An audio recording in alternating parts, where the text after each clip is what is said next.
এই প্রেক্ষাপটে আমি আশা রাখি এই বিশ্ববিদ্যালয় অচিরেই দেশের অন্যতম শিক্ষা প্রতিষ্ঠানের শিক্ষাদানের পীঠস্থানে পরিণত হবে। আজ আমি সত্যি আপ্লুত। আজ তো আমার স্বপ্ন জয়ের দিন। আমার কোনো ভাষা নাই আপনাদের কাছে কিছু বলার, শুধু আপনাদের দেখতে চেয়েছি। আপনাদের সাথে যেভাবে আমি ক্লাসে থাকতাম সেভাবেই থাকতে চেয়েছি, কিন্তু আমাকে এই মর্যাদায় আসনে বসিয়ে আমাকে অত্যন্ত আড়ষ্ট করে ফেলেছে। তবুও আমার খুব ভালো লাগছে আজ এই স্বপ্ন জয়ের দিনে আমি আপনাদের মাঝে এসেছি। এই স্বপ্ন আমাকে দেখিয়েছিলেন। আমি তো বিশ্ববিদ্যালয়ে ছাত্রছাত্রীদের পড়াতাম। আমার ছাত্রছাত্রীদের ভালো লাগে, অসম্ভব ভালো লাগে, আমার সন্তান মনে হয়। আসসালামু আলাইকুম আপনাদের সবাইকে।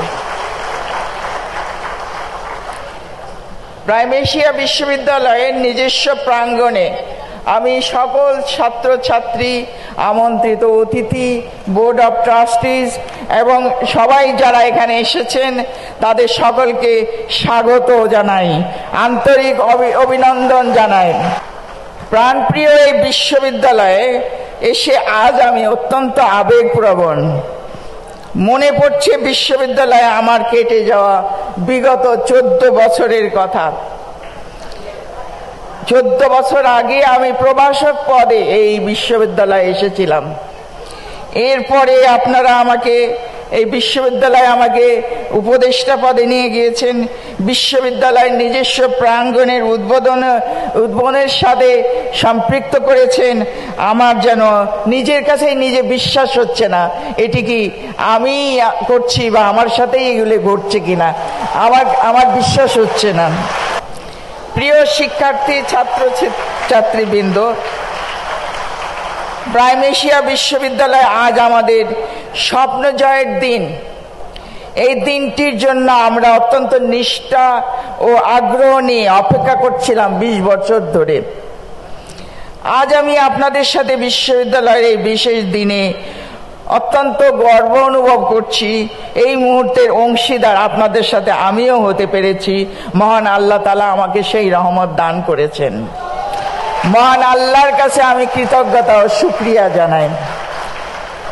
মনে পড়ছে এই বিশ্ববিদ্যালয়ে আমার শিক্ষকতার মুহূর্তগুলো। বিগত বছরগুলিতে আমি এখানে শিক্ষকতা করেছি, শিক্ষার্থীদের শিক্ষাদানের চেষ্টা করেছি, শিক্ষার পাশাপাশি অনেক কর্মকাণ্ডে আপনাদের সাথে থেকেছি। আমার শিক্ষা জীবনে জেনেছি শিক্ষাই মানুষকে উন্নত মানুষ করে, উন্নত জীবনের গতিধারা দেয়।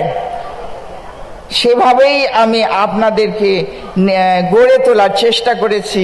শিক্ষার্থীগণ আপনাদের নিজ ক্যাম্পাসে উৎসাহ, উদ্দীপনা, সৃষ্টিশীল কার্যক্রম নিয়ে আনন্দমুখর থেকে জ্ঞান অর্জন করবেন। ভবিষ্যৎ বাংলাদেশের দায়িত্ব গ্রহণের জন্য প্রস্তুত হবেন। অর্জিত জ্ঞান নিয়ে আপনারা বাংলাদেশের আনাচে কানাচে ছড়ায় যাবেন। বিশ্ববিদ্যালয়ের আইন অনুযায়ী বিশ্ববিদ্যালয়ের নিজস্ব ক্যাম্পাসে থাকবে। সেই লক্ষ্যে বিশ্ববিদ্যালয়ের নিজস্ব জায়গায় স্থায়ী ক্যাম্পাস গড়ে উঠছে। অল্প দিনেই স্থায়ী রূপ দৃশ্যমান হবে। ছাত্রছাত্রীদের দৃপ্ত পদচারণায় এই ক্যাম্পাস মুখরিত হবে।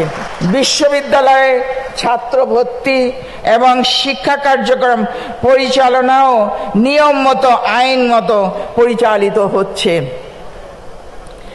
বিশ্ববিদ্যালয়ের শিক্ষা কার্যক্রম বিশ্ববিদ্যালয় মঞ্জুরি কমিশনের নির্দেশনা অনুসারে OB curriculum, outcome based curriculum, education curriculum পরিচালনার জন্য মঞ্জুরি কমিশনের অনুমোদনের ধারাবাহিকভাবে গ্রহণ করা হয়েছে।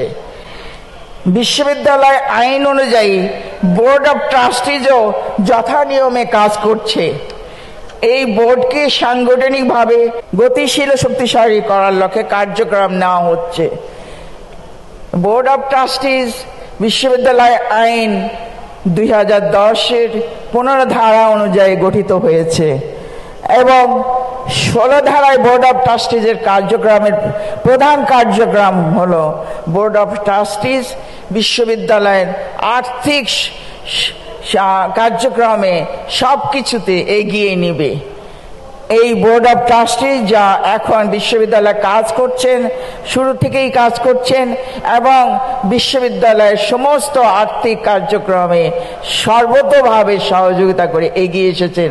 কোথাও কোনো দায়বদ্ধতা নাই, কোথাও কোনো আমাদের জন্য ডিসপিউট নাই। এবং সেই মনে পড়ে করোনার সময়ও সকল কর্মকর্তা কর্মচারী স্মুথলি বেতন ভাতা সব কিছু পেয়েছেন।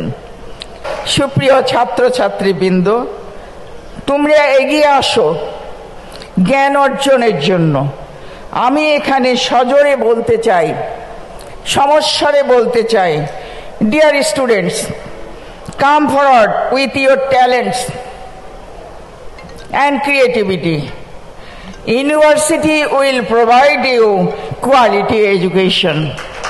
আমি সত্যিই খুব আনন্দিত আপনাদের এবং এই বিশ্ববিদ্যালয়ের সর্বাঙ্গীন মঙ্গল কামনা করছি এবং বিশ্ববিদ্যালয়ের স্থায়ী ক্যাম্পাস নির্মাণের শুভ উদ্বোধন ঘোষণা করছি। প্রাইম এশিয়া বিশ্ববিদ্যালয় চিরস্থায়ী হোক।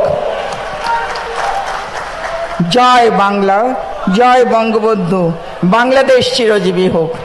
আসসালামু আলাইকুম।